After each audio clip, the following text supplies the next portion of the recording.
Ayan, maraming salamat po sa ating sanctuary choir, ganun din sa violin trio, no? Pasimula pa lamang po, hinanda na po yung ating puso sa ating gawain. Amen? Kaya sa bawat isa po, isang pagbati sa mga kasamaan po natin online.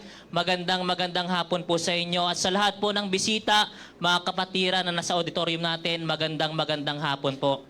Alam ko kanina pinagpala po tayo sa mensahe ng ating mahal na bishop. And this is the right time para i-apply natin yon, di ba? Ano ba yung mensahe kanina? Di ba? Why sometimes we think we cannot go to sleep? Ay, di ba? So ayan, di ba? Ma-apply po natin yan ngayon.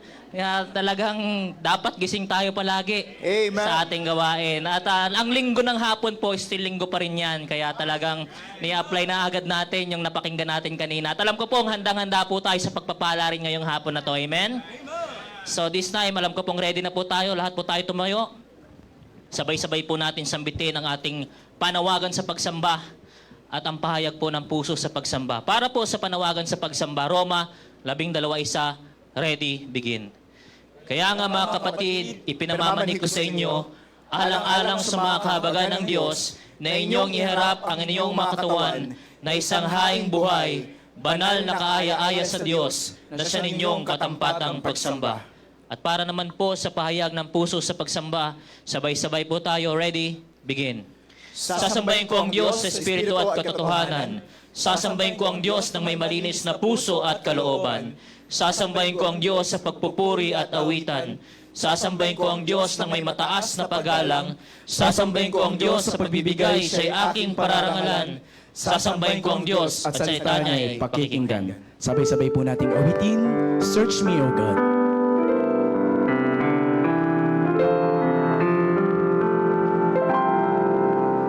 Search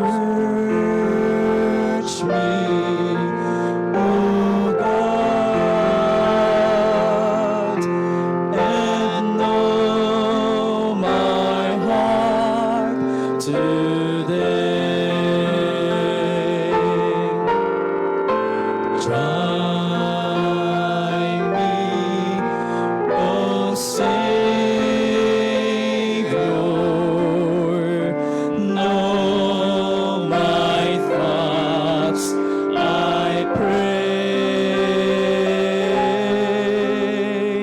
See if there be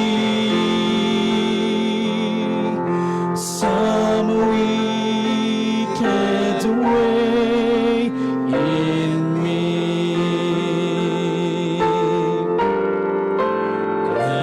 Cleanse me from every sin and set me free.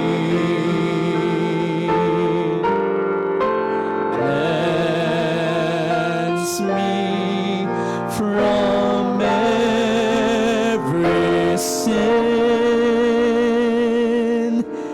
and set me free.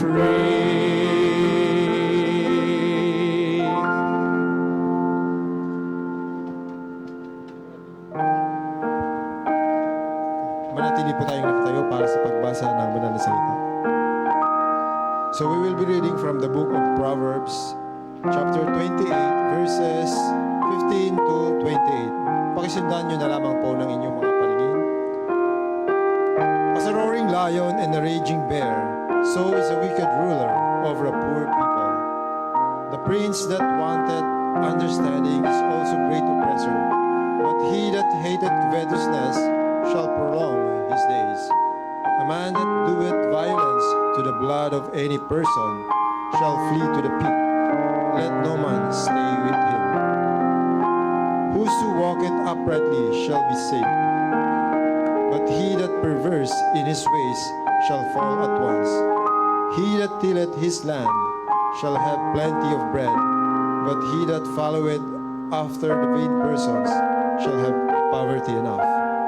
A faithful man shall abound with blessings, but he that maketh haste to be rich shall not be innocent. To have respect of person is not good, for a piece of bread that man will transgress. He that hasted to be rich had an evil eye, and considereth not that poverty shall come upon him. He that rebuketh a man afterwards shall find more favor than he that flattereth with the tongue. Whoso robbeth his father or his mother and saith, It is no transgression, the same is the companion of a destroyer. He that is a proud heart stirreth up strife, but he that putteth his trust in the Lord shall be made fat. He that trusteth in his own heart is a fool, but whoso walketh wisely, he shall be delivered. He that giveth unto the poor shall not lack, but he that hideth his eyes shall not have many a curse. When the wicked rise, men hide themselves, but when they perish, the righteous increase. Let us come to the Lord in prayer. Dakilang Diyos, ang mga banal, muli Panginoon, kami po ay nagpapasalamat na kami nga po ay muli mong ginadal sa aming bahay sa bahay, Panginoon. Maraming salamat, Panginoon, sa mensahe na aming narinig, and even, Lord, the fellowship that we had this morning. We pray, O Father, that you continue to bless our Bishop, O Father, in his ministry sa dakong kinaroroonan niya ngayon. Even, Father, we ask thee, O Lord, that you prepare our hearts and our mind sa aming paglilingkod sa hapong ito, Panginoon. Ang bawat bahagi ng aming paglilingkod, Panginoon, ng programa ito, ay amin din po inilalapit sa inyo. Basbasan mo, Panginoon, ang bawat isa at maging katanggap-tanggap, Panginoon, ang aming maging serbisyo sa hapong ito. I-prepare mo pa nga po, Panginoon, ang aming mga puso at isipan. Patawarin mo kami sa aming mga kasalanan. At ang iyong lingkod, Panginoon, na gagamitin mo sa pagdadala ng iyong mensahe. Mga Panginoon, lukuban mo siya ng iyong banal na Espiritu upang ang mensahe na iyong dadalhin sa hapong ito ay maging pagpapala sa bawat isa at maging kalakasan, Panginoon. And even, Father, ang aming mga pastoral staff and even our pastor, Panginoon, Pastor Nolan Gatula, ay amin po din po nilapit. In his assisting our bishop sa lahat ng affairs ng aming church, Panginoon. Gabayan mo po sa kanyang paglilingkod, Panginoon, at kanyang ministeryo at pagkalooban ng ibayong kalakasan at magandang kalusugan, Panginoon. At muli, Panginoon, ay aming ibinabalik ang sa iyo ang papuri at pasasalamat at kahandaan ay aming hinihiling sa iyo, Panginoon, sa hapong ito, sa tanging pangalan ng iyong anak na si Jesus. Amen. This time, ipakita po natin ang pagmamahal po natin sa ating Panginoon sa pamamagitan po ng pag-aawitan at pagpupuri po sa Kanya. Let's sing the song, Oh How I Love Jesus. Amen. On the first verse. There is a name I love to hear, I love to sing its word. It sounds like music in my ear, the sweetest name on earth. Come on, Christians. Oh, how I love Jesus. Oh, how I love Jesus. Oh, how I love Jesus. Because He first loved me. It tells me of a Savior's love who died to set me free. It tells me of His precious blood, the sinner's perfectly. Oh, how I love Jesus. Oh, how I love Jesus. Oh, how I love Jesus. Because He first loved me. It tells of all His loving heart can feel my deepest woe. Who in its sorrow bears a part that none can bear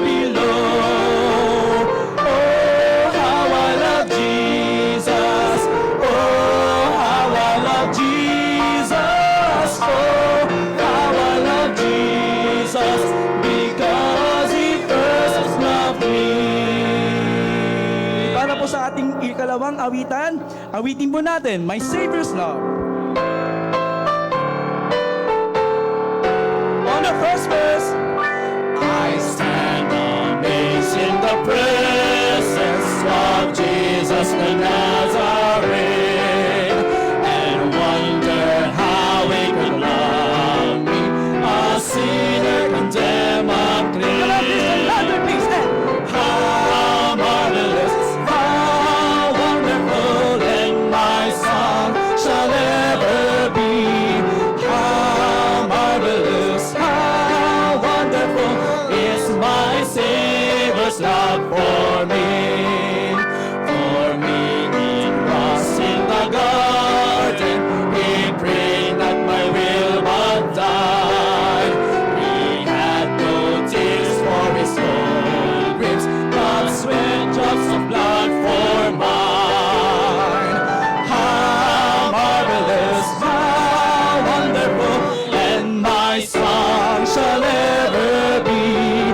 How marvelous, how wonderful is my Savior's love for me. When with the ransom in glory, his face I at last shall see. 'Twill be my joy through the ages to sing of his love for me. How marvelous, how wonderful, and my song shall ever be. How marvelous, how wonderful is my Savior's love for me. This time po, tuloy-tuloy na po tayo. I-welcome naman po natin ng bawat isa. Tawagin po natin ang ating Amen. Salamat po, Brother Abel. I-welcome po natin ang bawat isa. Awitin po natin, Gaya ng Buhay. gaya ng buhay. Kung kilala mo si Kristo, ligaya ng buhay. Kung siya'y marunong nagagulang yung buhay, kung siya ay matampay, ang maging kay Kristo ay tunay na Gaya ng Buhay. English version. What a happy life it will be if you know the Savior Jesus. What a happy life it will be if He's your Savior too.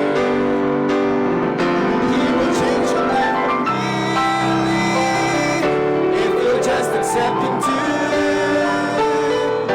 Just receive Him friends today, and you'll have a happy life with Christ. Ang maging kay Kristo ay tunay na ligaya ng buhay. Amen. Lahat po na nandito ay welcome po sa Living Water Baptist Church. Kayo din po sa mga kasama po natin online. Manatili po tayo nakatayo bago po tayo dumako po sa ating pagbibigay ng tithes and offering. Let me read to you ang nakasulat po sa Matthew chapter 6 verse 33. Ang sabi po dito, "But seek ye first the kingdom of God and His righteousness, and all these things shall be added unto you." Tayo po'y sumandaling manalangin. Dakilang Ama, Diyos na banal, salamat po Panginoon sa pagkakataon na kami po ay makakapagbalik ng amin pong mga kaloob. Give us a cheerful heart, dear Father, as we give to you.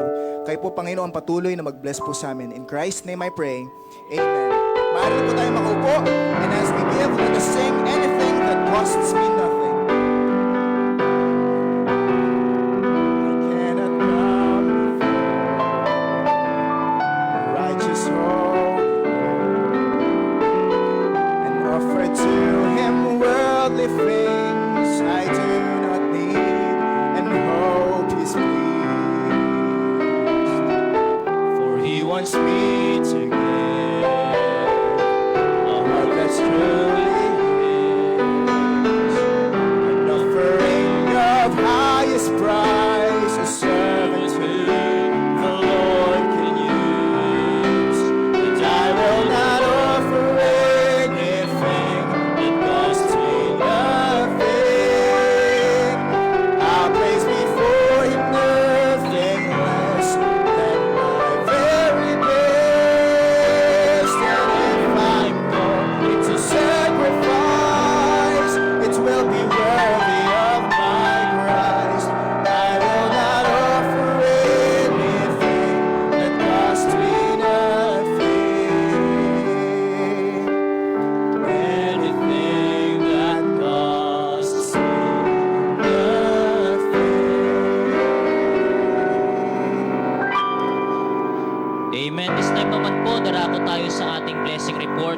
naman po na may mga blessing na gusto i-testify, mamaya po pumunta na lang po dito. After po nung una, si Ma'am Milet po mamaya after po ni Sister Darla. Yan. Tawagin po muna natin si Sister Darla para sa ating blessing report.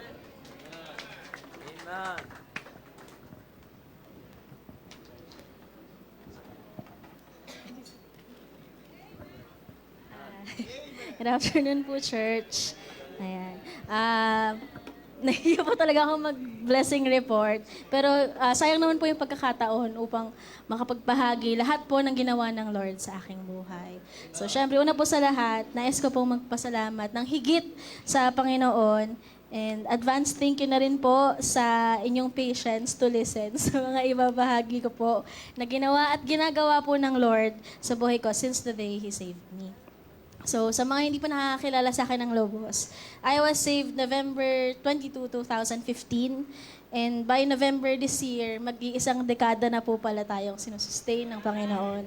So, isang dekadang patience, isang dekadang pagmamahal na walang katumbas ang ibinigay po ng Lord sa atin. Alam po ng mga nakakasama namin sa Ladies Discipleship ng mga youth, at ilang beses na rin po nilang naririnig to sa akin, na when I got saved, the first ever words I was able to utter sa Panginoon sa aking prayer is that, Lord, make me an encouragement. Though hindi ko po sure if I was able to be an encouragement sa ng Lobos sa kanyang gawain, sa kanyang mga naglingkod, at sa kanyang mga anak na nandito po sa bayan-sambahan. If yes, biyaya lang po lahat yun ng Lord. And if not, nawa po, help me to become one and grow more, not for our own preferences, but for the glory of the Lord po lamang. And for almost 10 years, hindi po ito pagmamalaki na nakasama po tayo sa mga ministries, but to tell you wholeheartedly how grateful I am sa Lord kasi ginamit at ginagamit niya po tayong higit sa anumang gawain na ipinagkaloob niya. Lahat po ng skills na iniisip ng mga kabataan or ng mga nakakasama ko po sa ministries na, ang galing mo, sister, sa ganito, buti kaya mong gawin yan. Lahat po yun, wala po kong ganon when I got here. Yun po ay lahat ay pinagkaloob lang po ng Lord. That all the knowledge, all the strength that I was able to give sa lahat po ng ministries, yun po ay sa pagitan lang po ng Panginoon. But of course, throughout those years, hindi naman po ako yung straight up, naging consistent na laging present. The better term po siguro is yung idea ng striving. Na paunti-punting nagpa-pile up. Siyempre, the more na nagagamit ka sa gawain, the more the persecutions, trials come. And when persecutions arise, striving. When trials come, still striving. And if there are discouragement within the church, outside the church, o kahit sa anuman pong parte or aspeto ng buhay po natin, still striving. Lord lang po talaga po ang dahilan kung bakit po tayo ngayon din po nakakatayo po sa inyong harapan upang makapagpatotoo ng kanyang ginagawa po sa aking life. Alam po yan ng aking ministry leaders, even si Bishop, specifically si PNG, si Pinols, but praise the Lord po kasi inilalapit niya po ako sa mga taong ito at inilagay niya po ako sa bahay-sambahang ito, Living Water Baptist Church, Santa Mesa. I'm not quite sure kung naaalala niyo pa po yung last time na nag-special number po ko ng solo, na ang first words po doon is, God woke me up this morning with blessings untold, a precious loving family, and a house that we call home. And it's true enough in my life na every time na gigising po ako, Lord, thank you, ginising mo po ulit ako ngayon. And nagkakaroon po ng pagkakataon na makapunta lagi po sa church, even though it really breaks my heart na lalabas ako ng bahay na ako mag-isa. I've been praying for my family for almost a decade now. Nakakasama naman po si Mama kapag may mga event. Naaawitan naman po ni Brother Jonel si Mama kapag umattend po may mga occasion. Ayan. Praise the Lord din po. Ganito rin po. Yung song po na yun last time is what I really hold on to.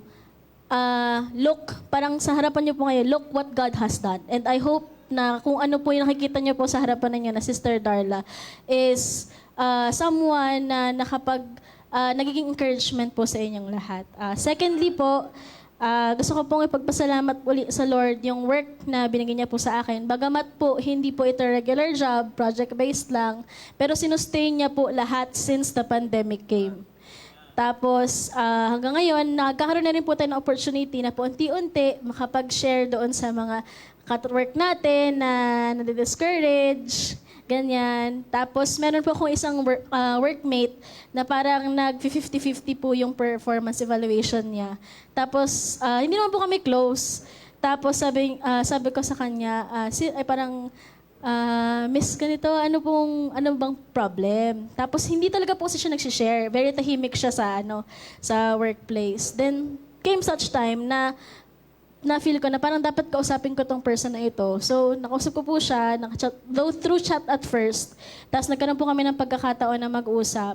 And then parang hirap siya sa finances. Ako din naman po, hirap din naman. Pare-pares naman tayo, may ganyang pinagdadaanan. Tapos nasharean po natin. And then, pag-uwi ko po ng bahay, sabi ko, around lunchtime, nagkasakit, Mama, total, pinababaunan mo naman ako everyday. Pwede ba na parang magdagdag ka ng isa pang meal? Tapos yun yung ginawa ko pong help din doon po sa naging ka-workmate ko. Kasi very nahihirapan po siya doon sa pag-handle ng family, may mga family problems. I hope and I pray na madala ko rin po siya sa church, makasama rin po siya. Bagamat malayo po, kung hindi man po dito, at least meron po siyang mapuntahang church na malapit po sa area po nila. And then, thirdly po, nagpapasalamat po ulit ako sa church, sa lahat po ng mga nakakasama ko po sa ministries, na nagiging blessing po kayong lahat sa amin. Even until the day na mag-start po tayo ng panibagong journey. Ayan. So, ayan po. Medyo matagal na po. Back in February this year, ayan, na-proclaim po tayong po ay natanong ni Brother Jonel.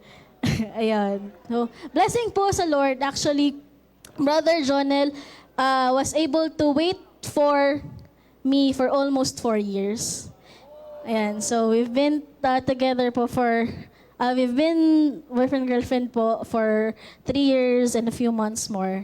And ngayon po, nagpe-prepare na po kami for the marriage. Ayun po. Lahat po yun, simula po ng prayer stage or yung mga kwentuhan with Bishop na sino bang crush mo anak, ganyan, o ganito ba, ganyan. Lahat po yun, may gabay po ni na PNG, ni na Bishop, lalo po ni Bishop. Even until we became boyfriend-girlfriend po, ang sabi po sa amin ni Bishop na maging encouragement po kami sa mga kabataan.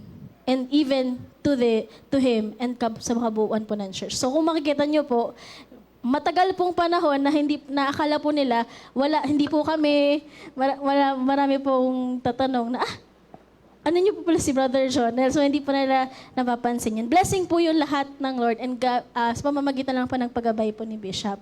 So, sa mga kabataan po ngayon na nalilink-link sa kung saan-saan or kung ano man po, I highly and strongly suggest na kayo po ay magpagabay sa ating pastor. Grabe po mag-alaga po ang ating pastor pagdating sa mga ganyang bagay po.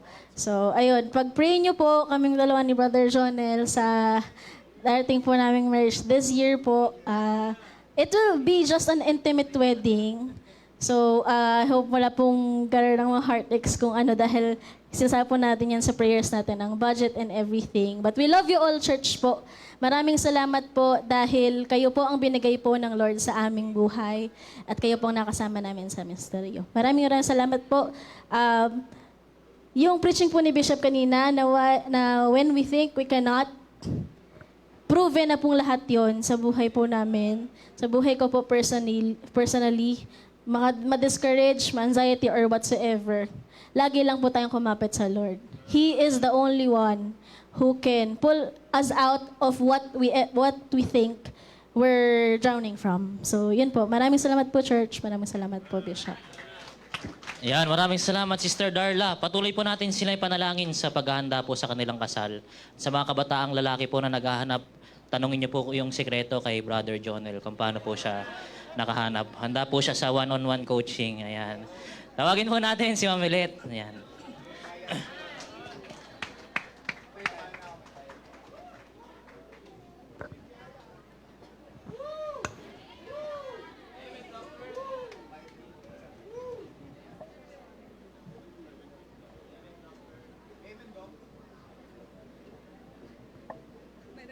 Question pala.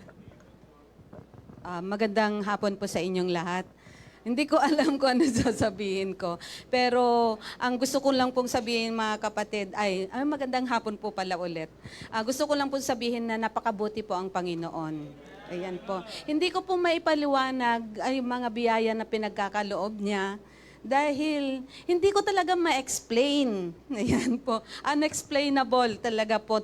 Talagang nararamdaman ko lang, nakikita. Actually po, napakalaking biyaya po yung nangyari po kahapon. Sa aking final defense po na yan. Sabi ko, kaya ko ba? Laging sinasabi ng asawa ko, lagi ko rin sinasabi na, gawin mo yung research ko. Ako na nga yung magdedepensa, di ba? Lagi ko pong ginaganon. Pero sabi ko, habang palapit po ng palapit talaga, sabi niya, basahin mo ng 10 beses para kahit pa ikot-ikutin yan, alam mo sumagot. Pero 10 beses pa ulit, hindi ko po kayang basahin ng 10 beses. Kaya po, ilang beses ko lang siyang binasa. Pero ang blessing po doon, yung mga panalangin po, kaya po yung thank you po sa mga panalangin po ninyo. Napakalaking bagay po yon. Kasi hindi ko po alam kung bakit naging mabait po yung mga panel ko po kahapon. Actually po talaga, yung tanong nila, sagot na din po nila. Ayun po, totoo po yun. Na parang nagtatanong po sila sa akin, tapos bandang huli, siguro ganituhin mo na lang. O kaya po sabi ko, wow, ang galing. Kaya yes po na lang po ako ng yes po kahapon. And then po, dahil nga po sabi ko, napaka-powerful po talaga ng panalangin po talaga. Kaya po, nung alis na po ako ng bahay, sinabi ko kay Bishop, kahit ayoko po sana siyang istorbohin kasi alam ko pong puyat siya, dahil nanggaling po siya sa biyahe, sabi ko, hindi kay tatay ko to, kailangan ko pong sabihin sa kanya. Kaya sabi ko, Tay, yes, Ate Milet, ganon po siya kaagad. Pag-pray niyo po ako kasi mamaya na pong 9 yung aking final defense. Grabe po, kahit po napaka-busy po niya, ay talaga pong pinag-pray po niya ako. Kaya sabi ko, nung pinag-pray na niya ako, yes, kaya ko na to. Ganyan po yung ano ko po kahapon. Kaya po sa biyaya po ng Lord, ayun po, nakalusot po tayo. Kung mga sinadjust na lang po nila ang idadagdag ko po, binigyan po ako ng 1 month para gawin po yon. Ay, gawin pala po namin. Ganun eh. Gawin po namin, so 1 month. So by June po siguro, yun po yung aking graduation. At isa pa pong biyaya po dito, dahil po yung dissertation ko nga po, nag-apply po ako ng faculty fellowship po sa PUP. Kasi sabi ko sa dean ko, Dean, okay lang po ba na mga estudyante ko, ganito po muna ako magturo kasi nagre-research po ako, kailangan ko pong matapos. Sabi niya, bakit kailangan pang ganyan ang gawin mo? Bakit hindi ka mag-apply ng faculty fellowship? Sabi niya ganun. Ano yung dean? So in short po mga kapatid, ito po yung study na benefit po sa aming pamantasan na pwede po akong mag-leave ng 1 year for sa aking pag-aaral. So sabi ko sa kanya, Dean, dissertation na lang to, okay pa rin ba? Subukan mo. Sabi lang po niyang ganon. Kaya sinubukan ko po, pero nakita ko po yung criteria po nung pag-leave. Sabi ko, Dean, parang hindi ako pwede kasi yung age ay 40 below. 50 above na po ako. Sabi niya, hala, malungkot pa rin po ako, pero nawalan na po ako ng pag-asa. Pero sabi kong gano'n, nakwento ko po sa BPAA. Nag-a-apply ako ng ganito, pero nakita ko kasi ng ganito, hindi na po pwede. Sabi niya gano'n. Sabi niya, subukan mo kayang sumulat, mag-apila ka. Sabi niya gano'n. So in short po mga kapatid, ay umapila po ako, sumulat po ako. Kaya yun po, nag-grant po yung aking leave for 1 year.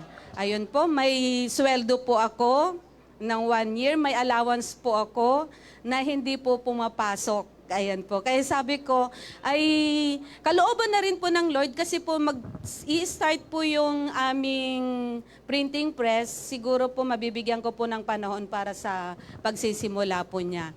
Kaya sabi ko nga po sa inyo mga kapatid, marami po mga detalye sa buhay ko na hindi ko po maipaliwanag po yung blessing. Pero dun po sa mga, yun pa lang po talagang napakalaking pong biyaya. Parang bang pinagtatagpo-tagpo po ng Panginoon na hindi mo aakalain po talaga na gagawin po niya para sa iyo. Ayun po. Ano pa ba sasabihin ko? Hindi ko po alam, pero punong-puno po ang biyaya. Hindi lamang po material ang binibigay niya pong biyaya, kundi spiritual, physical na biyaya, kasi hindi na po ako gaano nagkakasakit po ngayon. Dati po na sobrang lagi-lagi, habang halos linggo-linggo po ay sumasakit po yung ulo ko. Hindi ko po alam kung bakit. Pero yun po yung biyaya po ng Lord po ngayon, hindi na po siya gaanong sumasakit. At hindi ko, although po yung aking cholesterol ay mataas daw, kaya sabi ko siya po siguro isa sa dahilan po kung bakit tumataas po yung aking BP, paminsyam-minsyam. Ayan po. Ano ba po bang blessing ko po? Ayun po, maraming salamat, Church, sa inyong panalangin. Thank you po ulit. Patuloy nyo pa rin po akong ipanalangin kasi marami pa po akong gagawin po doon. Thank you so much po and God bless. Ayan po, congratulations po sa inyo, ma'am. Muli po, tayo po muli ang umawit. Tayo po ang maghayag ng kadekalaan at pagmamahal sa atin ng Diyos. Ay, meron pa po ba? Sige po. Meron pong humabol. Meron pong... Ayan, mabilis lang po. Kasi nagpapakanta na po si Kuya Abel. Ayan, nagpupulit magpapasalamat po ako sa Panginoon dahil sa walang kupas na pagpapala at pag-iingat po ng Panginoon sa aking buhay at sa aking pamilya. At ayun, hindi po nagkukulang ang Panginoon sa pang-araw-araw, sa mga pangangailangan, napakahirap ng buhay. Still, God is so good in my life. And also thankful dahil nung parang last month po ata yun, or last week, napasama po ako sa isang blessing ng mga Precious Rubies. And nagpapasalamat po ako doon na sobrang blessing na hindi ko akalain while working. Makakapag-beach pa pala po kami. Ayan, nagpapasalamat po ako sa lahat ng Precious Rubies and to our pastors na ayun, na nagkaroon ng privilege to na makasama po sa araw na yun. And also, I've been praying for this since 2019 na masave po ang family ko. And my mother is in Dubai and wala pa po siyang kaligtasan or nasa-share ng kaligtasan. But I'm thankful dahil the past last February, nag-message po sa akin si Mama na may dinaluhan po siyang Baptist Church, which is Bethany something church po. And nagpapasalamat po ako dahil nung binanggit niya po sa akin yun, sabi ko answered prayer dahil pinapauwi ko na po siya before dahil mahirap pag si Mama nagkaroon pa ng sakit sa Dubai din hindi makauwi. Hindi ko na share ng gospel. And I am thankful to the Lord na ginrant ng Panginoon yung panalangin ko even na matagal kahit nandun pa po ang mother ko. Still, every Sunday, nag-send siya ng picture na nag-church siya sa Bethany, ganto ganyan. And ayun yung nagpapasalamat po ako sa Panginoon dahil isa yun sa panalangin ko na sinasagot niya. And still praying for my other families like my father and my ate na mag-grant din po ng Panginoon. And still thankful, last week po kasi Tuesday po kasi nanakawan po ako ng laptop sa bahay. It was my first investment for myself nung nag-work po ako dahil isa rin po yun sa pwede kong magamit sa work. Yung bintana po kasi namin, malapit may third floor po kami, tapos sa bintana po namin is merong yero na katabi. May mga taong pwedeng maglakad po na sakop po ng other building. Nung time po na nawawala yung laptop ko, actually nagtatanong-tanong pa po ako sa mga kapatid ko, baka kinuha nila yung laptop na hindi nagpaalam sa akin, like hiniram lang kasi alam din nila yung password. And it comes to my mind na hindi ako masyadong namomroblema, hindi ako yung tipong naiinis na iiyak or what. Hindi ko alam kung anong nangyayari dahil baka nasashock lang ako dahil first investment ko yun tapos mawawala lang. So, may pinaalala po sa akin ng kaibigan ko na nanalangin ka na ba? So, I prayed. And after I prayed that night, Monday night, nanalangin po ako, then nanood na lang po ako, tapos kumain. Tsaka natulog. Then before ako matulog, chinat ko po yung caretaker sa amin na sabi ko, nanakawan po ako, ganto ganyan. na baka po pwedeng mapacheck sa kabilang building kasi may naglalakad po dito sa may yero. Baka nadukot po kasi nakalagay lang po sa double deck yung laptop ko po. And after that, kinabukasan, sinasabihan po ako nung caretaker na dumulog po sa barangay. Morning po yun. Sabi ko, mag-volleyball lang po muna ako bago po ako pumunta sa barangay kasi actually hindi na po ako nag-expect na mabalik pa kasi sinasabi ko while driving po papunta sa laro. It's just temporal things na pwede ko pong mabalik pa sa akin and still biyaya pa rin po yun ng Panginoon. Then after our game, tumatawag po sa akin yung caretaker namin after ng game po na nakuha na daw po yung laptop. And I'm thankful na nagulat ako paano nasuli. Iniisip ko, what's the purpose of the Lord na kinuha yung laptop ko then suddenly mababalik. Still, I don't know His purpose and I'm still grateful pa rin na nasoli po yung laptop ko na hindi na po ako nag-expect. And up to until now, I'm so grateful to have that privilege na na mabless ng Panginoon. And ayun, pinaalala din sa akin ng Panginoon na matuto ako magtiwala sa Kanya dahil prayer works, trusting Him works also, and patuloy lang na pagtitiwala papagamit po sa Kanya. Yun lamang po, maraming salamat. Ayan. Ayan po, blessing po, Brother Herbert. O baka po may humabol pa po. Ayan, ang final na po tayo. Tayo po tayo. Umabit po tayo for our last song. Awitin po natin, The Love of God.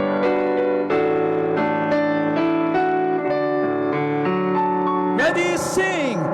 The love of God is greater far than what man can ever tell. It goes beyond the highest star and reaches to the lowest hell. The guilty pair bowed down with care. God gave His Son to win His erring child, irreconciled and pardoned from His sin. Oh, love of God, how rich and pure, how measureless and strong, it shall forevermore endure.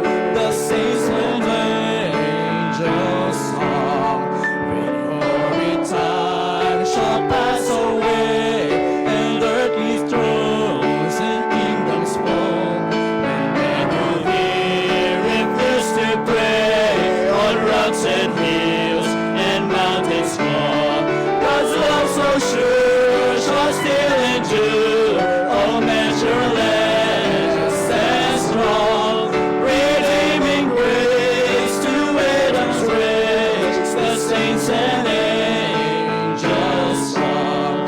Oh love of God, how rich and pure, how measureless and strong, it shall forevermore endure. The saints and angels song. Good wind will make the ocean feel, and where the skies of parchment made, where every stalk on earth like queen, and every man ascribe by trade to write the love of God above, would drain the ocean dry, nor could a scroll contain the whole, will stretch from sky to sky. Oh love of God, how rich and pure, how measureless and strong, it shall forevermore endure. The saints and angels song. Marinot po tayong umupo at tayo po'y makakarinig ng tanging bilang.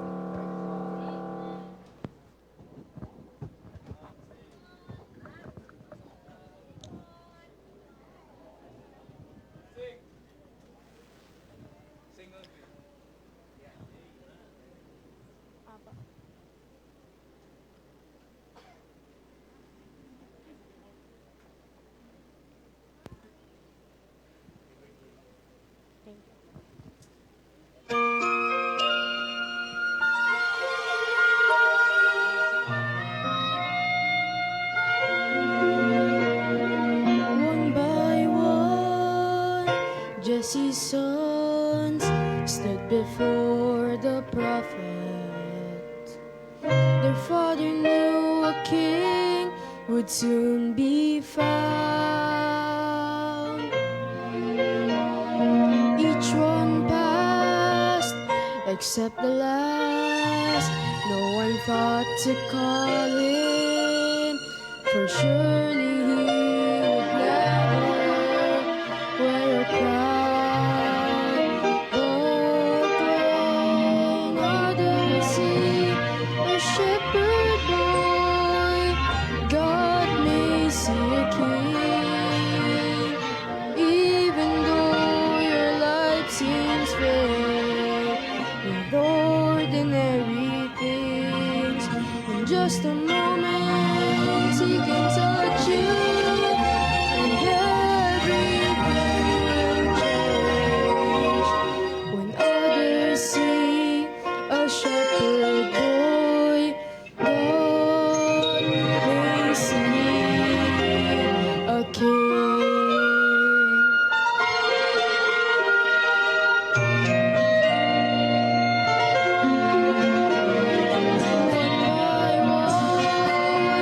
Problems come, dreams get shattered.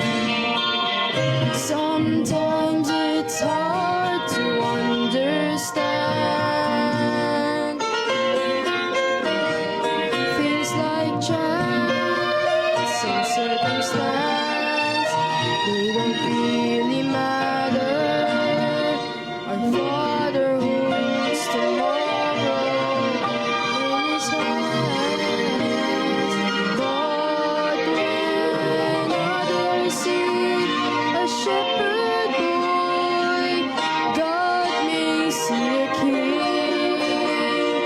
Even though your life seems filled with ordinary things, in just a moment He can touch you, and everything will change. When others see a shepherd boy, God may see a king. Well, he wasn't the oldest, he wasn't the strongest, chosen on that day. Yet the giant fell, the nations trembled, and they stood in his way. But when others see a shepherd boy, God may see a king. Even though your life seems filled with ordinary things, in just a moment He can touch you, and everything will change.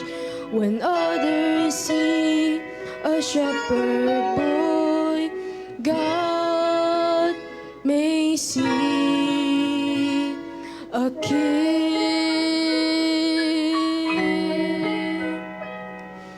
God may see a king.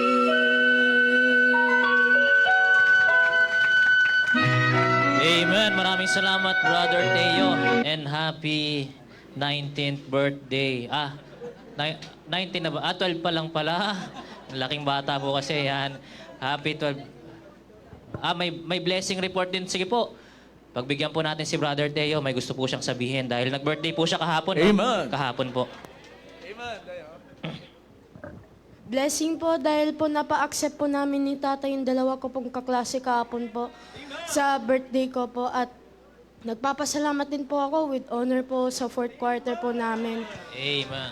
at naligtas po yung dalawa ko pong kaibigan. Yan lang po. Amen. Yan, maraming salamat po kay Brother Teo. At sapat po lahat ng inawit natin, napakinggan natin para ihanda po yung puso natin sa pinakamahalagang parte ng ating gawain, ang pangangaral at pakikinig ng salita ng Diyos. Amen. Ang ating pong tagapagbahagi ngayon, one of our pastoral staff, kaya ibigay po natin yung full attention, highest reverence to the Word of God. and to the man of God, Pastor Orson Prieto.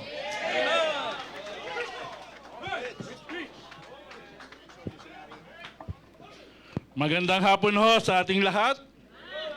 Ano ho, salamat sa special number na ating napakinggan. Talagang yung bata, kung ako sa mga ninong niyan, nako, maririgaluhan ko yan, ano. Kaya yung mga ninong niyan, mga ni Kuya Teo, birthday po niya kahapon. Baka hindi niyo po alam, ano ho. Magandang hapon ho. Ano ho, salamat sa invitation for almost 1 and a half or na muli po tayo ay nakatayo dito sa likod ng pulpito. Ano, hindi dahil sa ayaw tayong i-assign, sometimes humihingi rin ho tayo ng pakiusap sapagkat meron lang ho tayong nire-repair sa atin. Ano ho, pero nang tayo ikinausap ng ating RPNG ay ng Wednesday, talagang sago, sige. Kaya salamat din sa ating mahal na bishop na patuloy hong nagbibigay hubog at nag-aalaga ho sa atin sa mga ganito pagkakataon. Nakala ho natin, pagtayo dito sa likod ng pulpito ay napakadali. Lalo pa kung sa panahon, ikaw rin po ay tumagal na sa pagtawag ng Panginoon sa inyo, hindi po, nagkakamali po kayo. Wala ho ritong bago, wala po ritong matagal na. Pag nandito na po kayo sa likod ng pulpito, lahat ng tuhod po niyan nangangatog. Tulad po ng inyong lingkod po ngayon. Kaya ho, talagang yan po isang bagay ho na pagkakataon. Kaya maraming salamat ngayon ding hapon ho sa aking mga prayer warriors nandyan na nakapikit. Huwag kayong mag-alala, hindi po natutulog yan. Prayer warriors ko po mga yan, yung mga nakapikit na yan. Kaya ho, nakapikit ho yan. Kaya huwag nyo istorbohin. Hayaan nyo lang ho, nagpe-pray po yan. Para ho sa inyong lingkod. Okay, tayo po ngayon ay narito at marami po ang nakangiti sa pagkakakilala sa akin. Every time na ako po ay tumatayo sa likod ng pulpitong ito, tanungin nyo na lamang po sa mga nakakilala, sa mga nakarinig sa akin, bakit po sila nakangiti pag kayo po ang nakatayo dyan? Alam na po nila at may isasagot sila sa inyo. Okay, at mamaya malalaman nyo na rin ho ang dahilan kung bakit ho nangingiti ho at kayo po someday, kapag nakita nyo na ako sa likod ng pulpitong ito, mangingiti na rin ho kayo. Okay, sa ating pag-aaral po ngayong hapon, ay hindi na po iba yung talatang aking gagamitin po sa inyo sapagkat ito po sa maraming pagkakataon ay atin na pong nabuklat, napakinggan not only sa ating beloved pastors, bishop, even do sa ating mga pastoral staff, I think nagamit na rin po nila ito. Pero ngayong hapon, hayaan ko po na kayo ang mag-isip kung ano ang po pwede nyong mailagay na titulo. Diba? Sabi ko na nga ba sa school nag-i-exam na kami, di ba naman sa church mag-i-exam pa rin kami? Kaya ho, sapagkat sabi ko, siguro kapag tayo ko rito, may hula na kagad kayo kung ano ang title ho natin. Okay? Handa na ho ba tayo mga kapatid? Kung handa na ho kayo, sandali lang po, bubuksan ko lang po ang ating kodiko, 5667992321. Memorize nyo na po ang aking password. Okay, 2 Kings chapter 6. Hindi po yan ang dahilan kung bakit sila nangingiti. Meron pa hong ibang dahilan.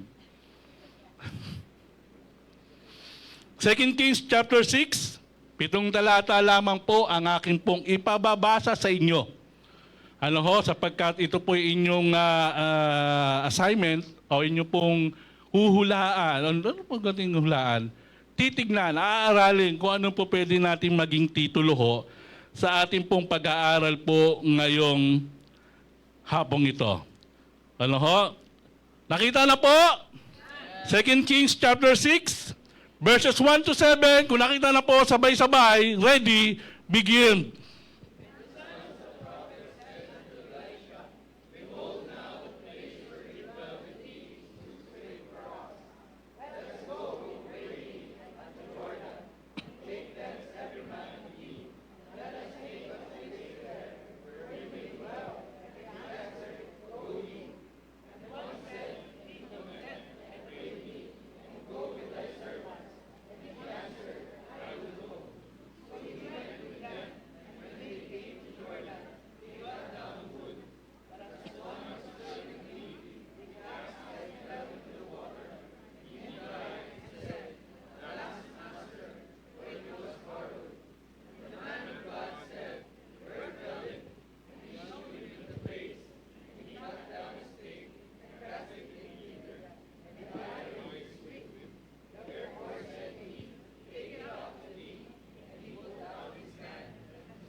Tayo po ay manalangin. O aming Panginoon, maraming salamat po sa hapong ito, sa talata po na aming binasa.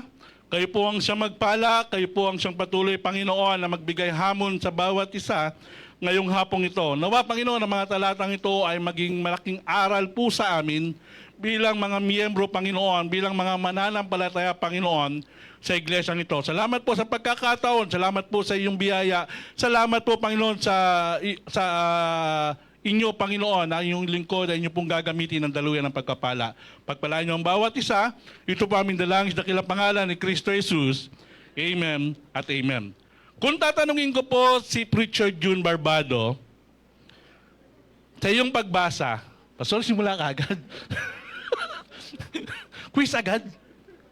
Kung ikaw ang titingin, ano yung sa iyong pagkabasa, ano yung gusto mo at nais mong maging titulo sa mga talatang yan? Go ye. Tinimulan mo lang doon sa simula, ano? Go ye. Yun nga naman, ano? Kung titignan ko noon, tatanungin ko po, ano ho? Medyo tumatanaw po ako, ano ho? Kinakabahan na kagad, ano? Recitation po ba ito? Ano? Recitation po ba ang ating magiging pag-aaral po ngayon? Sister Jana, kung ikaw... Sabi ko sa pastor, sa liit kong ito, nakita mo pa ako. Ano? Ikaw, kung ikaw, babasahin mo lang, kuha ka lang ng isang idea, ano? Para medyo magano muna tayo kasi napaparami yung prayer warriors ko po ngayong hapong ito eh. Ano, medyo napaparami po eh. Hindi yung tinawag ko po, hindi po yung mga prayer warriors ko po Baka akala nyo sila po, 'di ba? At Jana, kung ikaw ang tatanungin sa yung binasa sa 7 talatang yan sa 2 Kings 6, ano yung po pwede mong maibahagi sa amin?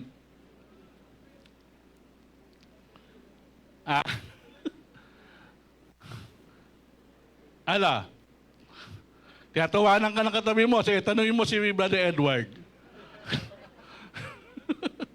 Brother Edward, kung ikaw I will go.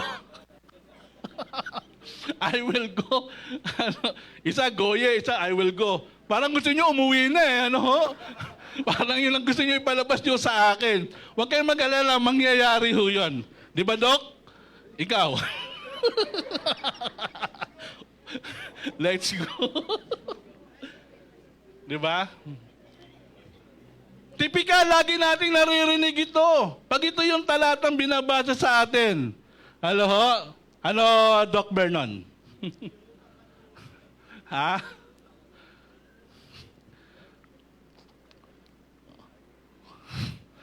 Hindi talaga, mga pastors na pantatawagin ko rito.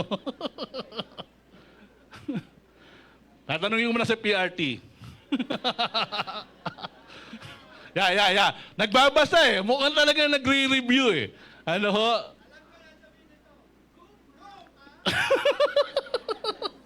Nasimula kasi ng ng go eh. Ano ho? Hindi, actually, kung yung pong pag-aaralan ho, laging makikita dito yung lesson about the axe head. Tama po? The lesson of the axe head. Or yung the floating axe head. O yung, ano ba to? Yung nalunod, ano? Diba? Actually, itong talatang ito, dito minsan nagkakaroon ng problema. Sapagkat marami po mga tao, maraming mga ngaral, nagagamit po ito sa salitang allegorize, ano ho, preaching. O yung tatawag nating spiritualizing, ano ho, preaching, di ba? Ang sabi nila na yung axe ay nagre-represent ng kaluluwa ng tao, na yung River of Jordan na kung saan dito nalubog ay nagre-represent daw, ito raw yung kasalanan na siyang naglubog sa maraming mga tao sa mundong ito.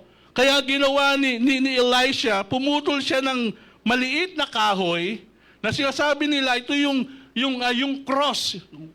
Yung cross work, sabi gawa sa kahoy na si Kristo. Di ba? Ina-allegorize po ang tawag ho roon. Kumbaga nilalagyan nila ng bawat salita may meaning para sa kanila. Pero ngayong hapon, sa ating pag-aaral, hindi natin bibigyang pansin yung axe head. Ang bibigyan pansin nito yung mga karakter. Diba? Yung mga ilang mga tauhan sa talatang ito. Kaya po pag-aaralan natin is about important lesson to learn. Yung mga mahalagang aral na dapat po nating matutunan. By the way, dito sa talatang ito, sa ating pag-start, sa ating pagsisimula, makikita natin, sapagkat sabi na nga po dyan ng verse number 1, and the sons of the prophet, it means, yung son po nito, it means student. Followers. Diba? Kumbaga, ito yung mga Bible school students. And the son of the prophet said unto Elisha. Diba? Dalawa na. Yung son of the prophets, and then si Elisha. Ang sabi, behold, the place where we dwell with thee is too straight for us. It means, maliit na para sa amin. It means, yung kanilang, pagpalagay natin, quarters, workers, quarters. Sabi nila, lumiliit na po sapagkat dumadami na po kami. Kumbaga, hindi na kami magkasya rito. Ito yung kanilang condition. Sa kalagayan nila, ano ba naman ito? Napakalita. Siguro gumawa tayo ng paraan. Gumawa tayo ng mas malaki rito. Makikita natin yung condition, concern, di ba? Yung crisis sa mga talatang ito, and then also the cure. Yung apat na yon, yung condition, concern, crisis. What is the crisis? Kung tuloy natin pagbabasa, di ba? Sabi, halika rito. Nakita namin ang condition. Maliit na ang aming tirahan, ang aming tinutuluyan. Ano yung concern? Halika, pumutol tayo ng puno. Upang gumawa tayo na mas malaking pwede nating paglagakan. O ng ating lugar, o ng ating quarters, o ng ating rooms, o ng ating kwarto.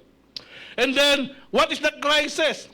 When the time na sila ay kumukuha ng kahoy, ang sabi, yung axe head, ang sabi po dyan, and he went with them, then he came to Jordan, they cut down wood, but as one was piling a beam, the axe head fell unto the water. May problema na ito na, yung crisis. Pero ang sarap, sapagkat ang ating Panginoon, ang ating kamanghamanghang gawa ng ating Diyos, sa pamamagitan ng tao ng Diyos, ang sabi, and the man of God said, where fell it? Saan nahulog? Tinuro naman niya, kaya ginawa niya, kumuha siya ng maliit na kahoy, at doon, inihulog niya, at ang sabi, lumutang. Para bang napaka-imposible. Di ba? Ang sabi nila, paano mangyayari yun? Yung bakal, yung iron, talagang hindi po ito dapat lumutang. Maliban lang yung sinasakyan po ni Brother Dan. Gaano man kalaki ang barkong yan, lulutang at lulutang yan. Sapagkat merong bagay. Ang sabi nila? Iron sink in water because yung density is greater than density of water. Mas mabigat kasi yung bakal kaysa sa tubig. This means that for a given volume, iron was greater in mass than water. The reason why, yung causing, sabi nga talaga, sa dahilan doon upang mas bumigat ang iron, upang ito ay lumubog. Pero ang sabi nga kahit mga pinakamaliit na na nail, pako, hindi natin kayang palutangin ito sa tubig. Sapagkat ito po ay talagang mas mabigat kaysa tubig.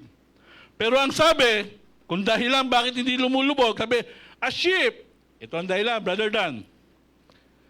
On the other hand, can float because its hollow structure and the air it contains make it average density less than water, allowing its displace enough water to support it weak. Diba? Yan ang dahilan. Kaya ba nagtataka tayo, maliit na pako, lumulubog sa tubig, napakalaking bangka o barko, hindi lumulubog. Except kung merong disgrasya. Except kung nabutas ang barko. Except kung talagang mas malaki ang alon na kayang punuin ng tubig yung loob ng barko. Baga talagang iisipin natin paano ito nangyari. Pero ang sabi ko nga po, sa ating pag-aaral po ngayong hapong ito, important lesson to learn. Ano yung mga lessons, ano yung mga aral na dapat ho nating matutunan sa pamamagitan ng ating pag-aaral po ngayong hapong ito at sa pamamagitan ng mga talatang ating binasa. Wala po ritong ibang meaning. Wala po itong nais ipakita sa atin. Ito lamang ay isang pagkakataon na nangyari na nag-request yung mga anak o yung mga lingkod ni Elisha. Number 1, makikita natin yung morning mentee. Diba? What is mean mentee? Diba? Students o followers. Ano ho? Diba? Yung idea na yan. Ano ho? Yung mourn, yung umiiyak, ano ho? Ang sabi po ng verse number, tingnan natin yung request. What is the request? Verse number 1. The son of the prophet said unto Elisha, Behold, now the place where we dwell with thee is too straight for us. Let us go, we pray thee, unto Jordan, and take thence every man a beam, and let us make us a place there where we may dwell. And he answered, Go. Diba? Ito yung mga pinagsasagot nyo sa akin kanina, yung parang gusto nyo nang umuwi. Ano ho? Ito yung mga gusto nyo, go, sige, I will go. Yan lang nakita niya, itagang halatang-halata talaga na gusto nyo na umuwi ka agad eh. Diba? Sa dami, 7 talata, puro go lang nakita nyo. Ano ho? Mapatid, tingnan natin, ano ho? Itong mga estudyanteng ito yung mga menting ito, may request sila. Ito yung number 1, nakita natin yung request, yung proposal na tinatawag. Okay, ganito gawin natin. Maliit na. Kaya gawin natin, punta tayo doon sa Jordan, mamitas doon, ano? Pumutol tayo ng mga punong kahoy upang gumawa tayo na mas malaking pwede nating tirhan. Pwede nating laghan. Pwede nating, nagiging sabi nga parang yung room natin o yung bahay natin, tutuluyan natin. Diba? Sometimes, diba ho, tayo bilang mga talagang mga lingkod, minsan gusto natin palawakin eh. May mga aral tayo makikita rito, ano po? Sometimes, yung mga bagay, diba? Kunin natin sa isang mensaheng sa ating buhay. Ano ho? Kumbaga, lagyan natin ng mensahe. Hindi ibig sabihin, ito yung i-spiritualize natin. Lagyan natin ng mensahe sa ating buhay. Tayo bilang mga tagasunod, tayo bilang mga miyembro, tayo po bilang mga anak ng Diyos, sometimes gusto natin na talagang lumawak pa yung ating mga dapat kaalaman. Ano ho? Hindi tayo gusto, okay na lang. Kaya nga kaninang ganda ng mensahe ng ating mahal na Bishop. Sabi ko, yung narinig ko po yung mensahe ni Bishop kanina. Wow! Salamat, Lord. Sapagkat ito yung nais mo, ito yung pinakita mo, na yung mensahe po ngayong hapong ito ay gusto mong ihatag, ibahagi sa bawat isa upang maging patuloy na aral sa atin bilang mga mananampalataya. Tayo bilang mga estudyante, tayo bilang mga tagasunod, na tayo po ay tinuturuan ng ating Panginoon, hindi dapat tayo nakokontento sa mga bagay na doon na lang ho tayo. Palawakin pa natin, palakihin natin kung ano yung kaalaman natin patungkol sa salita ng Diyos. Kumbaga, i-desire natin sa pamamagitan po ng salita ng Diyos na, Lord, gusto ko talagang magamit pa ng mas lalo't higit. Hindi po ako, sasama na to. Ito lang yung gagawin ko. Tama nga naman sinabi ni Bishop. Pero sometimes, satisfied na tayo kung ano meron na tayo. Sometimes, okay na ito. Ayoko na magdagdag pa ng responsibility sa gawain ng Panginoon. Sometimes, sasabihin natin, okay na po ito. Mga kapatid, hindi. Kung saan ka unang ginagamit ng Panginoon, na kung paano pinalawak, pinalaki mo, expand mo yung ministeryo na ibinigay sa iyo ng Panginoon, patuloy at patuloy ho tayo. Diba? Pero, hindi ho natapos doon. Kaya nga dinagay natin sa unang punto yung morning mentee. May problem. Diba? Okay, ang sabi nila, alga, punta tayo doon. Pumutol ho tayo. Pero ang nangyari, habang sila'y pumuputol, and he went with them, and when they came to Jordan, they cut down the wood. Ang sabi, but as one was pale of him, the axe had fell into the water, and he cried and said, Alas, master, for it was borrowed. Diba? Gumagawa siya, pumuputol siya, pero ang nakalungkot, natanggal yung ulo ng kanyang palakol, which is yun ang napaka-importanting bagay sa pagputol ng kahoy. Kahit anong pukpuk mo, kung yung handle lang ng palakol ang hawak mo. Diba? Kahit gaano pa kalakas si Warden. Pastor, sino si Warden? Brother Jonel po yun. Anong tawag ko sa kanya? Ano ho? Lagi na sa kulungan yan eh. Hindi, nag-jail ministry kasi. Ano ho? Kahit pag gaano kalakas yan, bigyan ko yan ng patpat o yung handle ng palakol. Ewan ko lang kung mapuputol niya yung punong kahoy. Mga kapatid, sa mga ganyang pagkakataon, kahit anong effort natin, kung walang talas, walang yung ulo ng axe na yan, o ng palakol na yan, wala tayong magagawa. Sapagkat napakahalagang bagay ho, every time na tayo po ay maglilingkod sa Panginoon, every time na tayo gagawa para sa Panginoon, napakahalagang alam natin kung paano dapat tools meron ho tayo. Sa iglesia, dapat alam natin kung ano yung tools na meron hawak ka. At iingatan natin yan.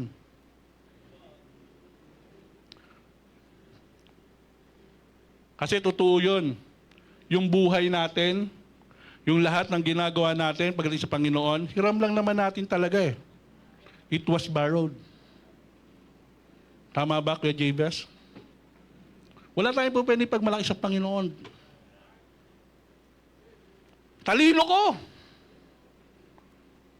Ito yung gagamitin ko upang may magawa ko. Ang lakas ko. Pero kung wala ang Panginoon, wala ang lahat na yan.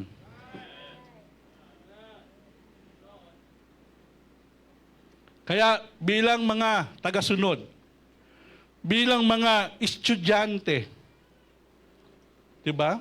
Ang ganda. Sana huwag tayong maging isang, sabi nga, yung umiiyak o nananaghoy na estudyante o tagasunod.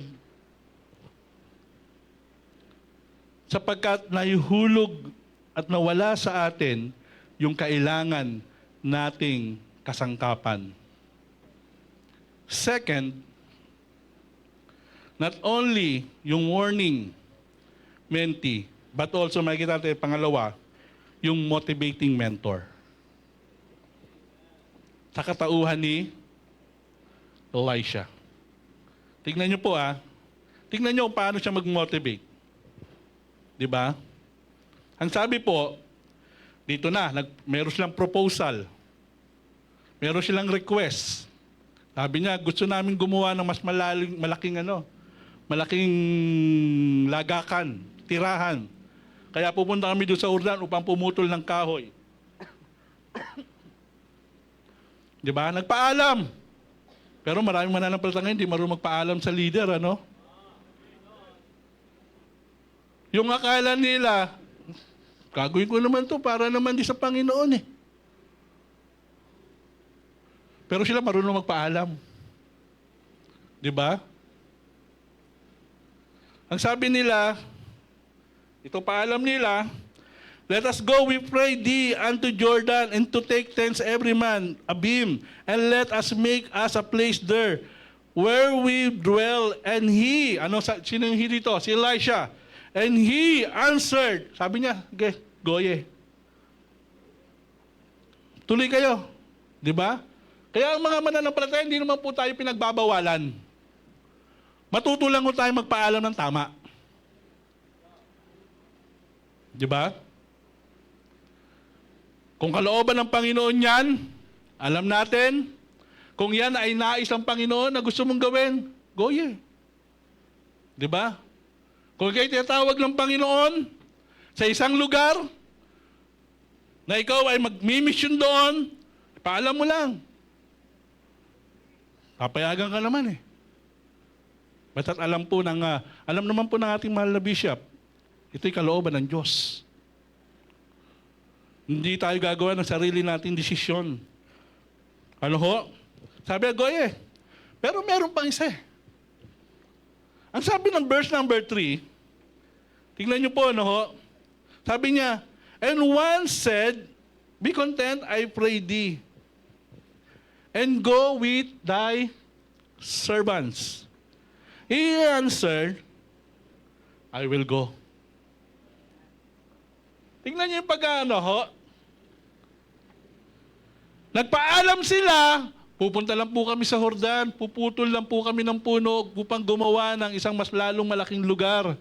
Sabi ni Elisha, okay, sige, go. Pero ang isa naman nagsabi, baka po pwede po kayong sumama naman po sa amin. Tingnan niyo po kaya nga po yung yung pagme-mentor niya, yung pagpapakita niya, tingnan niyo yung response. Di ba? Kung kanina, natin yung request, natin yung response nitong mentor na to. Ang sabi niya, sige, go. I will go. Pero kung titignan nyo, wala bang ginagawa si Elisha? Di ba? Hindi ba siya busy? Nakaupo lang ba siya? Nakatunganga lang ba siya? Hahayaan lang ba niya? Sige, bahala kayo. Kayo lang gumagawa niyan. Hindi po. Kung pag-aaralan po natin isa-isa, dito pa lamang po, after ng si Elijah, na kanyang mentor noon, na siyang nagturo dito kay Elisha, ay nag-ascend na, kinuha ng chariot of fire. At ni-request niya yung double portion na meron kapangyarihan, meron itong si Elijah. Then after niya, makikita natin, sunod-sunod na yung kanyang ginawa. Yung paggagawa ng miracle. In chapter 2, 2 Kings lang pinag-uusapan natin. Sa chapter 6 yung ating text ng pinag-aaralan. In chapter 2, ang sabi po dyan, verse number 13. Di ba ginawa ni Elijah ito eh? Yung hinampas niya yung Jordan, ano nangyari doon? Ng mantle? Divide 2. Nahati. At nang kanyang sinubukan din, sabi nga, nag-request siya, double portion. Subukan ko rin to. Chapter 2, beginning at verse number 13. Ang sabi, he took up also the mantle of Elijah that fell from him. Kasi inascend na nalaglag yung mantle, yung ano ba sa Tagalog ng mantle?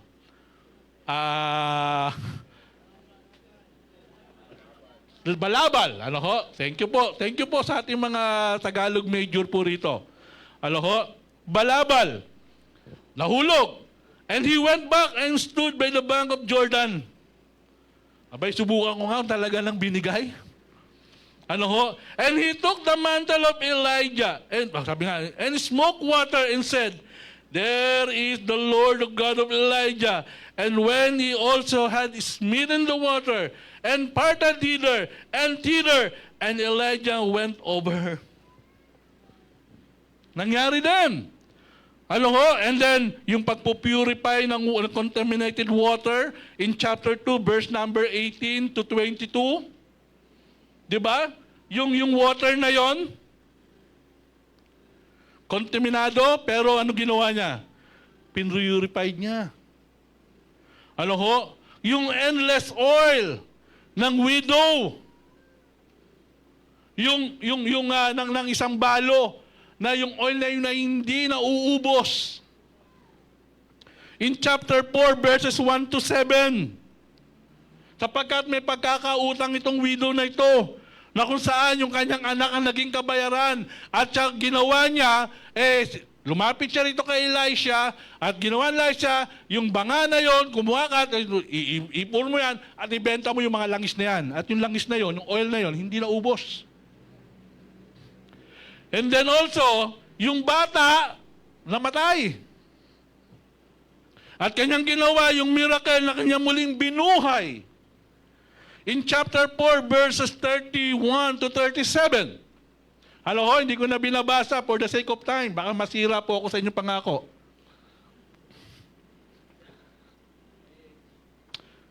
Muling nabuhay yung bata na namatay. Tapos yung tinapay, ano ho? Nag-multiplied. Ilan tinapay, ilan ang kumain? Hundreds. In chapter 4, verses 41 to 44. And yung healing ni Naaman, di ba? Kilala si Naaman? Yung nagkaroon ng leprosy. Sa chapter 5, begin at verse number 1, yung istorya. Gumaling si Naaman. Mga kapatid, hindi siya nakaupo lang.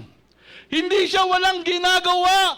Actually, after sa chapter 6, sa susunod na mga talata, meron na naman siyang ginawang miracle. Na kung saan, sila ay napalibutan na ng mga kaaway at sinabi ng kanyang servant, ano po ang gagawin natin? Ang dami po nating kaaway, wala na tayong kasama rito. Pero ang sabi ni Elisha, Panginoon, nabigyan ng liwanag yung paningin ng kanyang lingkod at nakita ng kanyang lingkod yung mga anghel. At ni-request ni Elisha na bulagin, panandalian yung mga kaaway. Doon din po yan sa chapter 6. Ano ho? Pero bakit merong pagkakataong panahon pa itong si Elisha doon sa kanyang mga estudyante? Di ba? Nakaka-relate po kayo mga kapatid? Ano ho? Salamat to sa church na meron ho tayo. Salamat to sa ating mahal na bishop. Sabi ko nga bihira po ako mag-preach ng ganitong klase ng mensahe. Alam po yan ni PDB. Kung ano estilo po pag ako'y nagmi-message. Pero kanina, habang nagpipreach po ang ating mahal na bishop, na-realize ko.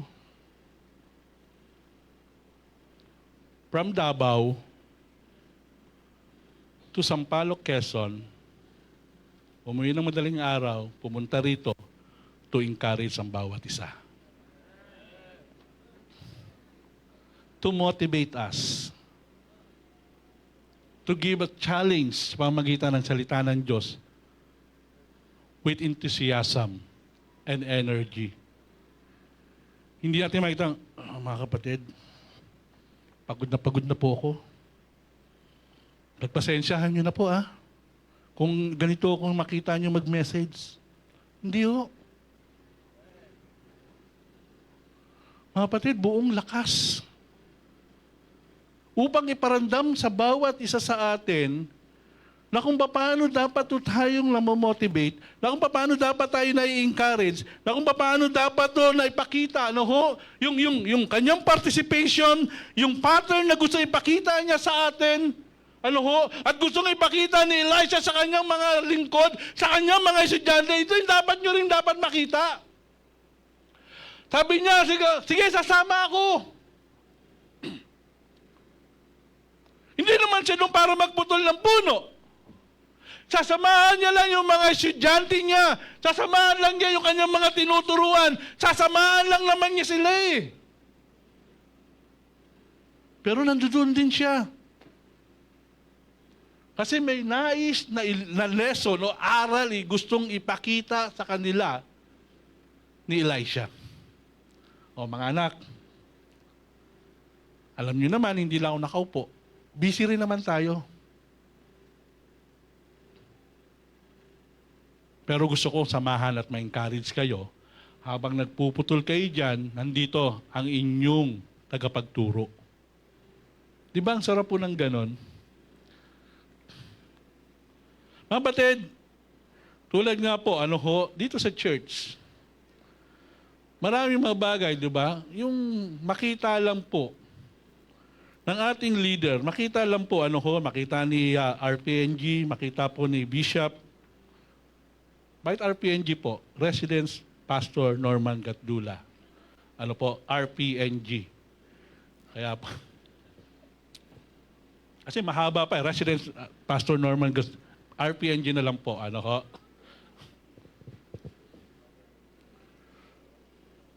Makita po na yung ating ginagawa, hindi dahil sa gusto lang tayong mautusan. Pinapakita rin po nila sa atin yung example.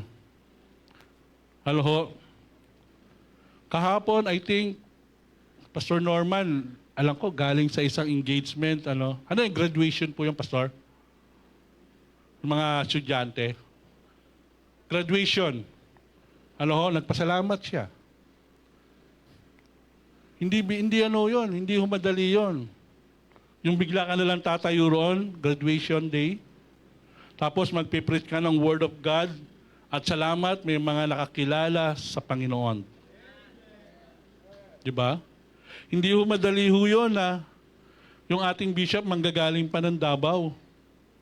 Actually, talagang yung unang ticket po nila, yung naka-reserve na ticket nila, alas 7:30 po dapat ng gabi, nandito sila expecting arrival po nila dito sa Maynila. Naging alas 12 ho. Tapos naging alas 2. Tapos naging alas 4. Na reason naman upang magparibok sila sa ibang airline. Na 7 yata ang dapat expecting arrival po nila. Ang nangyari din po, umabot pa rin po ng 1:30 ng madaling araw. Imagine niyo po yun. Tapos babiyahe, hindi ho madaling biyahe mula Maynila o mula airport to Sampaloc, Quezon. Madaling araw. Pagod. Kukwento ko lang po, chichismis ko lang po. Pag-uwi ko ni Bishop madaling araw, kung ano yung suot niya, nagulat ako, nang gumising ng umaga, yun din ho ang suot niya. Hindi na ho nakapagpalit. Bagsak agad. Imagine niyo yung pagod. Ba't natin nangyayari yung ganun minsan, di ba? Kung ano yung suot mo ng pag-uwi, paglatag mo sa sopa o sa kama mo, gugulat ka, naka-necktie ka pa, naka-long sleeve ka pa, umaga na pala. Sa sobrang pagod yun, di ba po? Yung hindi mo na namalayan na kung ano yung suot mong pag-uwi, yun na rin pala ang suot mong pag-gising. Yung parang gusto mong mangyari pag-aalis ka, papasok kinabukasan, yun ang suot mo, papasok ka na ulit. Di ba? Kaya ho, yung mentor na meron ho tayo, yung tayo bilang mga mentee, dapat nakikita natin ito, itong magandang example. Hindi pinagdamot ni Elisha yung oras. Para sa inyo yan eh. Kayo naman dapat ang gagawa niyan. Dapat talagang, kung yan ang gusto nyo, sige, gawin nyo lang. Pinayagan ko na kayo eh. Ba't aayain nyo pa ako? Ba't isasama nyo pa ako? Di ba? Pero hindi natin narinig kay Elisha yon. Kasi gusto niya ipakita yung example in spite of ng kanyang kabisihan. In spite ng kanyang mga ginagawa, ng mga miracles, na kanyang ginagawa bilang isang propeta ng Panginoon. Gusto niya ipakita rin doon sa kanyang mga estudyanteng propeta, dapat ito yung nakikita sa atin. Walang aangal, pagod na ako eh. Walang magsasabing, pwede bang kayo na lang, pahinga muna ako. Pero hindi mali po yun. Ano po? Hindi po mali yun. Yun lang ang gustong ipakita ng mentor. Pwede naman sabihin talagang pagod na eh, di ba po? Pero gusto niya kasi makita yung magandang example sa mga estudyanteng meron siya. Di ba? Nakita natin yung mentee, nakita natin yung mentor, but also makita natin, thirdly, yung miraculous move of God. The miraculous move of God. Kasi hindi ko magamit yung master eh. Dapat yung miraculous way of the master, di ba? Baka mamaya maisip niyo yung master si Elisha pa rin eh. Which is, pwede ko naman ipaliwanag sa inyo kung sino yung master na tinutukoy ko roon. Dito makikita natin yung recovery. Di ba?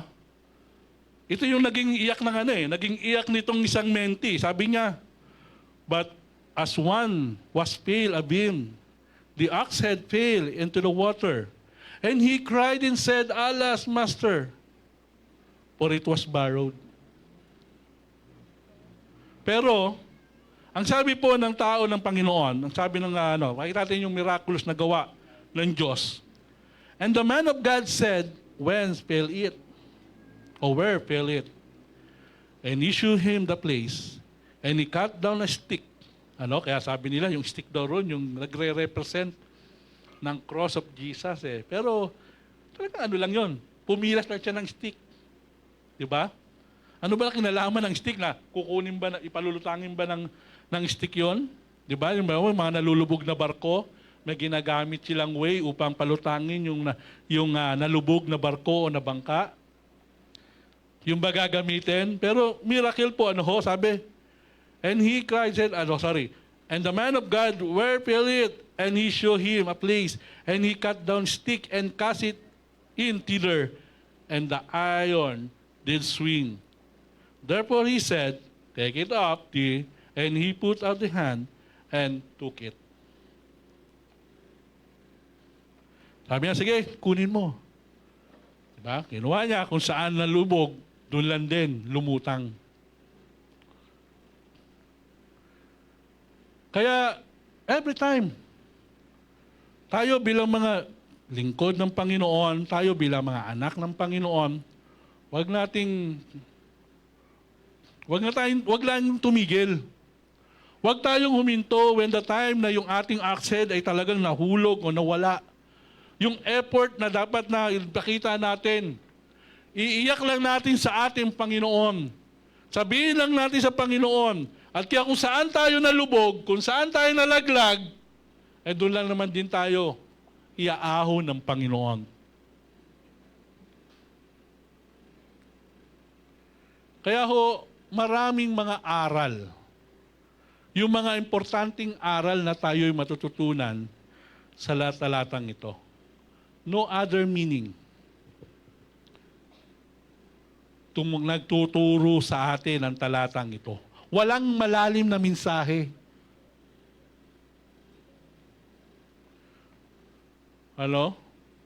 Bibigay lang sa atin, siguro sa mga magtuturo sa atin ito, ibibigay lang sa atin yung mga word na ginamit dito, bibigay lang sa atin yung other word upang marindihan natin kung ano ba sabihin nito, ano ba ibig sabihin yan. Pero hindi po ito, bibigay sa atin ng stick ay ang cross, yung Jordan ay yung sin, yung ox head ay yung kaluluwa ng tao. Hindi.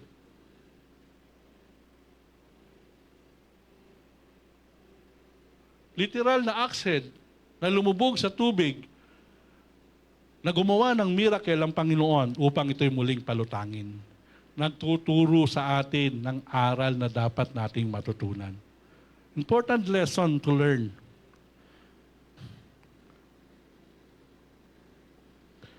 Ano yung nais na mensaheng ipakita sa atin? Kala nyo, tapos na po, no? Hindi, mabilis na lang ito. Conclusion na po ito. Kaya inangako, maganda na po. Ano ho? Yung magpapakain daw, magpapamerienda kapag naabot ko yung oras na ito. Maganda na po. Ano ho? Diba? Yung recovery ng Panginoon, yung power ng Diyos. As conclusion, mga kapatid, totoo po, sa mga bagay na ating buhay, merong mawawala at pwedeng mawala. Yung tinatawag nating loss.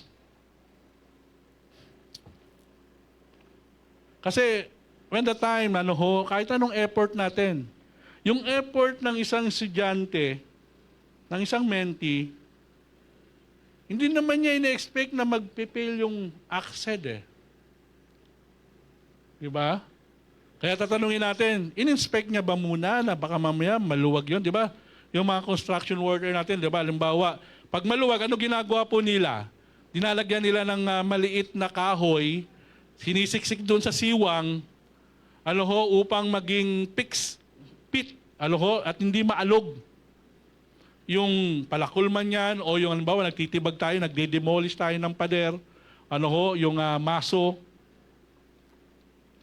Gumagawa tayo ng paraan, tinitig natin yan,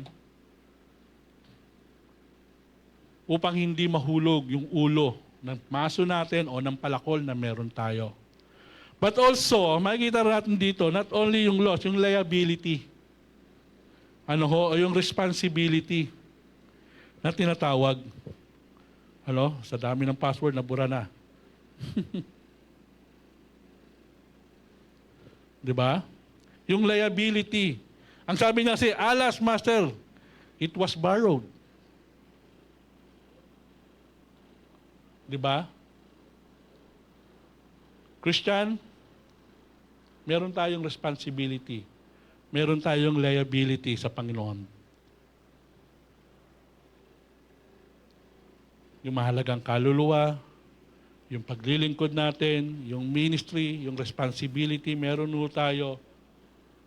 Pinagkatiwala tayo. Hindi privilege. Sabi nga, hindi yan dahil sa husay mo. Gamitin ko na, hindi dahil sa husay mo, kundi ito'y pagkakataong ipinagkatiwala sa iyo ng Panginoon. And the last, sa ating ginagawa, not only yung may nawawala sa atin, yung liability, but also yung every time tayo gumagawa, may limitation kapag may nawawala. Diba? Imbis na how many trees ang pwede niyang maputol because yung kanyang axe head ay nag-fail doon sa water, wala na siyang magawa. Limitado na yung kanyang nagagawa. Kaya ingatan natin yung axe head na meron tayo. It means ingatan natin yung mga bagay na pinagkatiwala sa atin ng Diyos. Huwag nating hayaang ito'y mahulog. Huwag nating hayaang ito'y mawala. Imagine natin, gaano kalalim yung pinaghulugan ng axe head. Diba? Para ganun na lamang po yung tangis nitong estudyante niya na to. Pwede naman sigurong gawin niya, nahulog, kapag hindi naman siguro agad-agad maaanod yun. It means, posibleng malalim, posibleng talagang mahirap makuha, makarecover. Diba? Hindi pa mauso yung magnet noon na talagang gagawin mo magnet fishing.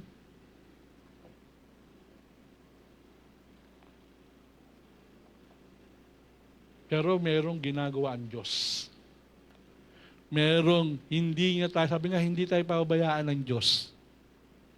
Kahit na anong problema na ating pagdaraanan bilang mga lingkod ng Panginoon, nandyan ang Panginoon na kaya niyang palutangin ang bagay na kailangan natin upang tayo'y muling makapagsimula.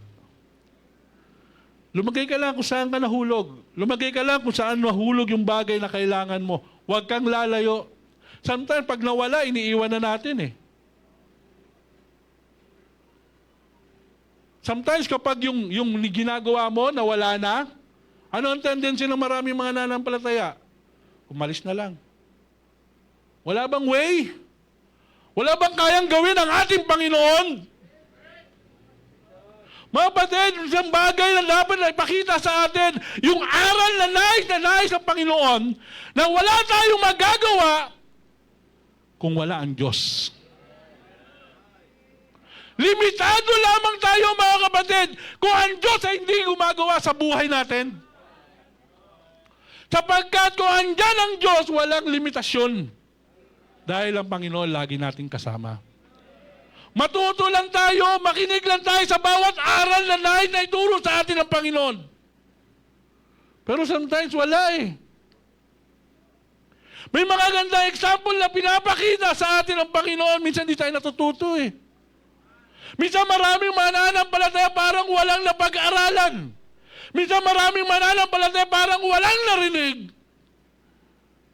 At walang nakikita.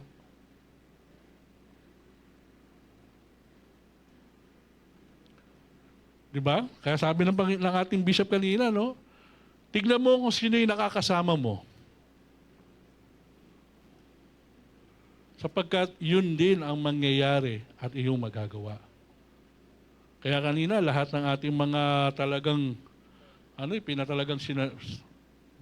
binanggit ng ating Panginoon. Yung ating mga disciplers.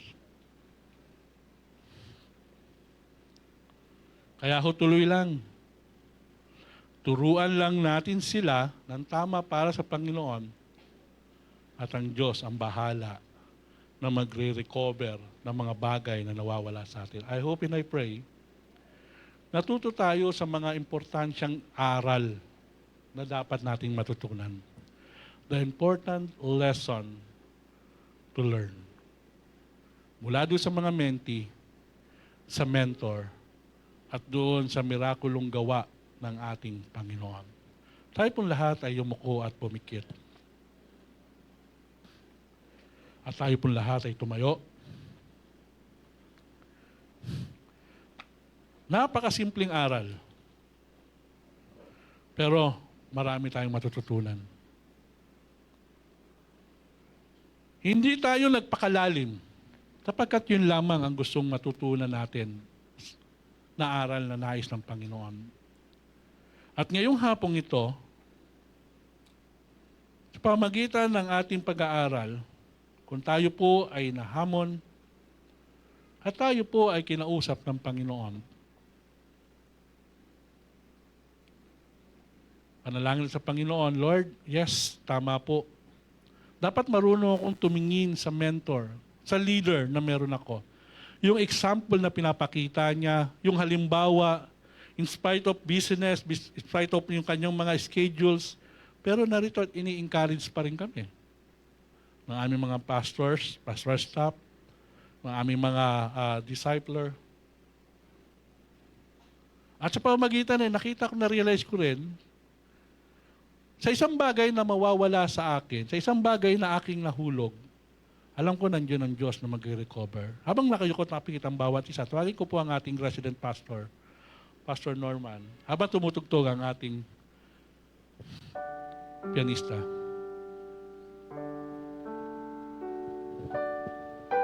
Huwag na po tayo magpakatagal at buksan po natin ang ating altar para sa lahat ng gusto lumapit po sa Panginoon. Isang importanteng lesson po na dapat po nating tandaan sa buhay po natin, meron po tayong miraculous God. We have a God of all possibilities. Makapangyarihan po ang ating Diyos. Kung paanong imposible, kung sa laws of physics, hindi posible ang storya na ito. Pero dahil ang Diyos, He is sovereign all over creation, nature, all the laws of physics. Ganun po kapangyarihan ng ating pong Panginoon. He can do great wonders in your life.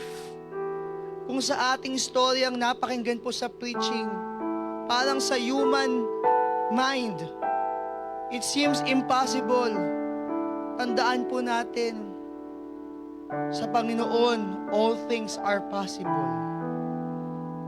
Kaya kung meron man tayo mga problema, Kung meron man tayong mga pagsubok sa ating pong buhay, tandaan po natin, kung parang imposible po sa mata ng tao, posible po yan sa mata ng Diyos. Lapit po tayo sa altar. If you have somebody in your mind na gusto nyong ilapit sa Panginoon, maaring wala na yung pag-asa, maaring nawawalan siya ng pag-asa, ilapit nyo rin siya sa Panginoon. Ipanalangin din po natin, Lord, sana bigyan nyo rin siya ng pag-asa. Sana, Lord, maghimala ka rin sa buhay ng tao po na ito. Kung hindi po ikaw ang may kailangan, ipanalangin mo ang isang tao sa buhay mo na nangangailangan ng himala ng Diyos. And may they understand this important lesson na hanggat ang Diyos ay kasama natin sa ating pananampalataya, tutuparin ng Panginoon ang ating pong mga dinadaing. Walang imposible sa Diyos. Praise God, we have this kind of preaching. Praise God, we have faithful ministers, mentors, na tuturo sa atin ang tamang turo ng Biblia. Let us pray. Dear Father in heaven, salamat Panginoon sa aking pagtutunan po na lesson. Alam po namin, Panginoon, ilang beses na po ito napipreach. Itong ganitong klaseng lesson. Pero ang reality, Lord, pag dumating ang bagyo, pag dumating ang problema, pag dumating ang pagsubok, pag nagkaroon ng sakit, ng karamdaman, Panginoon, ng gusot, ng away sa pamilya, sa paligid, ng kaguluhan, bakit parang nawawala ang aming tiwala sa inyo? Bakit parang nawawala ang aming pag-asa? Bakit parang nakakalimutan namin na ikaw ay mapaghimalang Diyos? Panginoon, nawa lagi po kami palalahanan ng inyong salita to always put our trust in you. That you control everything. That you are sovereign. You are a sovereign God. You are sovereign all over us. Nothing is above you, Lord. You are a great God. And you can do wonders in each of our lives. If we can just trust you and hold on to you, O God. Sa Panginoon, sa mensahe po na ito, nawa patuloy po ito mag-inspire po sa amin. Ano man po, Panginoon, ang nilalapit po ng inyong mga anak, Panginoon, sa oras po na ito, pakinggan niyo po sila. Ano mang himala ang hiningi po nila sa kanilang pong mga buhay, o himala, Panginoon, na hiningi nila sa kanilang mga kaibigan, o kamag-anak, o sa tao kanila pong iniisip at pinanalangan po ngayon. Panginoon, pakinggan niyo po ang bawat isa po sa amin. Maghimala po kayo, Panginoon, sa aming pong mga buhay, patuloy. Nawa, Panginoon, makita po ng mga nasa paligid po namin ang patunay po na meron po kami makapangyarihang Diyos. Thank you, Lord. We honor you, we praise you. In Jesus' name we pray. Amen and amen.